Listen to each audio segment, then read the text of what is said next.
ಕಲಬುರಗಿ ಆಳಂದದ ಲಾಡ್ಲೆ ಮಶಾಖ್ ದರ್ಗಾ ಗಲಾಟೆ ಕೇಸ್ಗೆ ಸಂಬಂಧಪಟ್ಟಂತೆ ಮುಸ್ಲಿಂ ಯುವಕರ ಮೇಲಿದ್ದಂತಹ ಕ್ರಿಮಿನಲ್ ಕೇಸನ್ನ ವಾಪಸ್ ತೆಗೆದುಕೊಳ್ಳಲಾಗ್ತಾ ಇದೆ.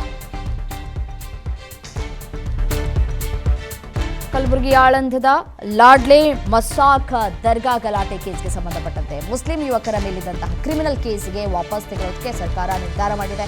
ಕಲಬುರಗಿಯಲ್ಲಿ ಸರ್ಕಾರದ ವಿರುದ್ಧ ಬೃಹತ್ ಪ್ರತಿಭಟನೆಯನ್ನ ಕೈಗೊಳ್ಳಲಾಗ್ತಾ ಇದೆ. ಪ್ರೊಟೆಸ್ಟ್ನಲ್ಲಿ ಭಾಗಿಯಾಗಲಿಕ್ಕಿದ್ದಾರೆ ಬಿಜೆಪಿ ರಾಜ್ಯಾಧ್ಯಕ್ಷ ಬಿವೈ ವಿಜಯೇಂದ್ರ.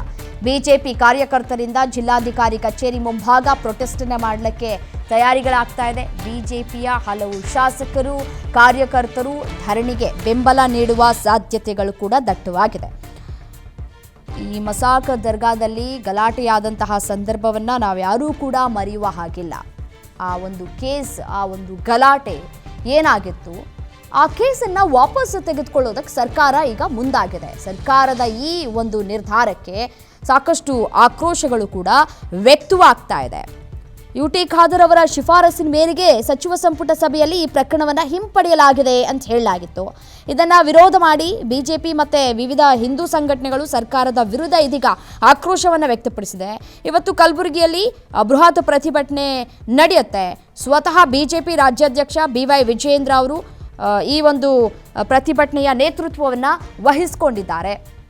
ಸಹಜವಾಗಿ ಬೇರೆ ಕಡೆ ಗಲಾಟೆಗಳು ನಡೆದಂತಹ ಸಂದರ್ಭದಲ್ಲಿ ಹೀಗೆ ಇವರು ಪ್ರತಿಯೊಂದು ಗಲಾಟೆಯನ್ನು ಕ್ಷಮಿಸ್ಕೊಳ್ತಾ ಬರ್ತಾ ಹೋದರೆ ಮತ್ತೆ ಯಾಕೆ ಇವರು ಕಾನೂನುಗಳನ್ನು ತೆಗೆದುಕೊಂಡು ಬರಬೇಕು, ಆ ಕಾನೂನಿಗೆ ಬೆಲೆ ಎಲ್ಲಿದೆ ಅನ್ನುವಂತಹ ಪ್ರಶ್ನೆ